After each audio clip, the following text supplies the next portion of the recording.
How's it going, everybody? Thank you very much for watching. I'm Orlando Ruiz Jr. Welcome to another movie review.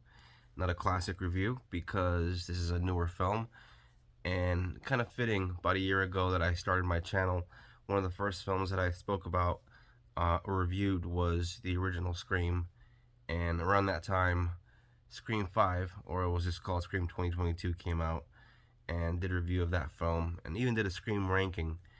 And we have a new Scream movie out. It's been out a little over a week, so I thought safe to talk about this movie now. So here is my review. I know it's a little late, but I get so busy with work and family. So finally, I'm here to give you my review of Scream 6, new film that came out from the directors of the previous one. Still the same cast, well, the surviving members of the last movie, minus Neve Campbell, of course, since there was a very public pay dispute. Um, and it doesn't really hurt the movie for the story that they're telling in this movie. The New York setting is actually nice and refreshing. There's some strong kills in this movie. The same old stabathon, though. One of the little gripes I have is I would like to see more creativity behind some of these kills. But unlike a lot of typical slasher movies, you spend time with these characters as you do in all these Scream movies, and they're more than just meat for the killer. They're actually people that you sort of get to know and like a little bit before the attacks happen. And, it's a pretty solid slasher movie in that regard. However, as a Scream movie, to me, this was one of the weaker ones. Yeah, it has a good utilization of the New York setting, and yeah, the cast does a good job, and the directing is, pretty solid. Some nice set pieces. The scene in the bodega was a nice scene, but I have to admit, watching it in the theater, because they put that entire scene pretty much in the ads, it was kind of ruined for me, and a lot of the shock value, or just a lot of the surprise value is gone because the trailers revealed so much. All the main big sequences, like that scene, and then the subway sequence, uh, of course, the rooftop escape, all that stuff is there in the trailers. And so when you watch it in the film, it's not all that suspenseful, at least not to me. I see a lot of reviews about people talking about they were on the edge of their seat, and I'm watching people say that those kind of things, and I'm like thinking, I wish I had that experience. I wish I had the same experience that you guys had, because I didn't. This movie was fun, but it was kind of disposable fun.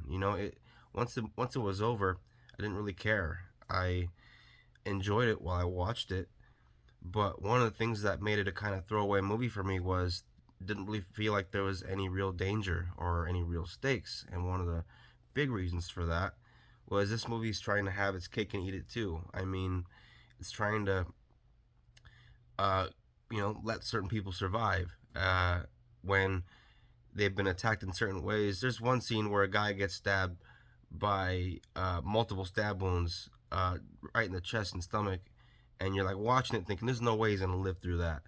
And then, of course, they pull like a Dewey at the end, and he lives through it. That shit annoys me, and it was something that happened more than once in this movie.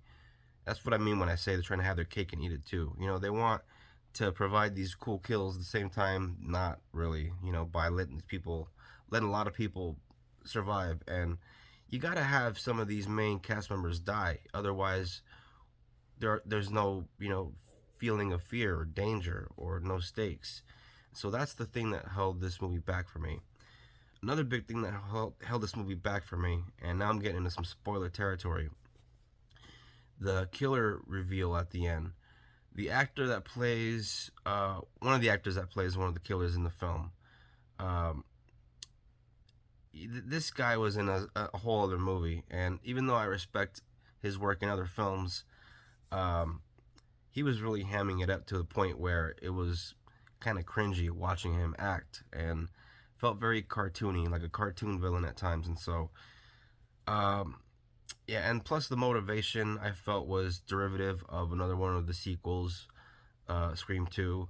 So the killer's motivation in this movie, I felt lacked some originality, and yeah, those are some of the things that are holding this movie back from being a solid Scream film to me. As a slasher film, as a horror film, it has enough in there to where it entertains, but as a Scream film, disappointing. I expect more out of these movies because they're all, pretty damn good. And I even like the third one, which a lot of people give a lot of, flack over. But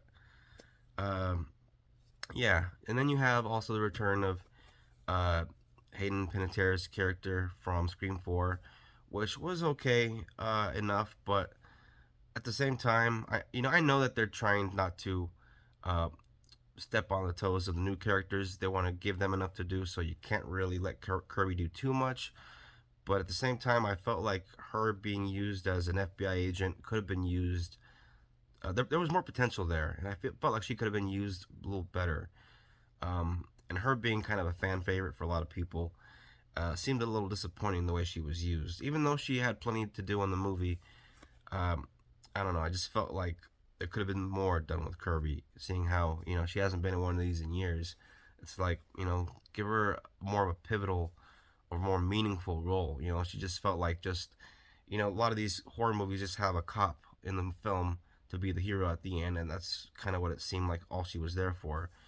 And if you're gonna do that, make it count a little more. It just felt kind of like a throwaway role, even though it was, uh, you know, the life-saving cop at the end.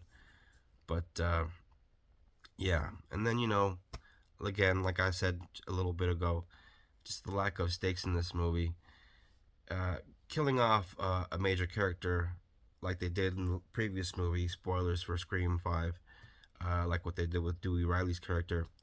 They really should have stuck to their guns. I should have landed that plane when it came to the attack scene of the Gale Weathers character, Courtney Cox, in this movie. Because I was pissed off, honestly, when they let her live in Scream 4. I felt like that should have been the end of Gale, and then they kept that going. And so, yeah, in this movie, yeah, once again, they didn't have the balls to do it. Spoilers. And so, uh, yeah, I have to say I'm disappointed with this movie. A lot of people seem to love it. A lot of people seem to feel like this is the big Scream comeback that we needed. But for me, this is going to be at the bottom of the list as far as ranking goes.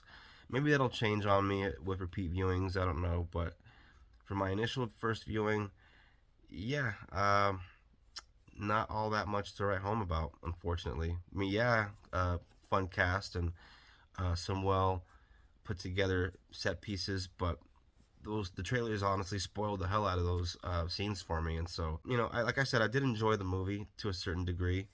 The opening was a lot of fun. There was a nice little trick there. They subverted our expectations with making us think that maybe we would follow this actual killer along throughout the movie and actually know who it is, and then they pull the rug out from under you and get rid of that person. Turns out that person is not the actual killer of the movie.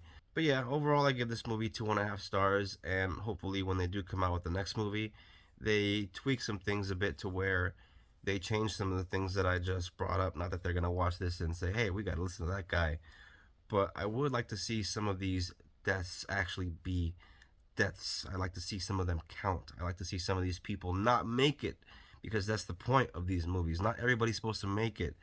And when even the main characters can die, much like what happened with Randy in Scream 2, spoilers was for Scream 2, a movie that came out a long time ago. Um, yeah, to me, there's no point unless you're gonna do that. That's the point of a horror film. Not everybody's supposed to make it. I'm definitely gonna be there when Scream 7 comes out, and hopefully when that one does come out, it'd be really cool to get Neve Campbell back. And I know all of us diehard Scream fans are just waiting for Matthew Lillard to make his triumphant return to the role of Ghostface. We all know that he's out there, and they keep teasing it in these movies.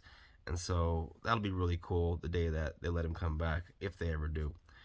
But yeah, that was my review for Scream 6.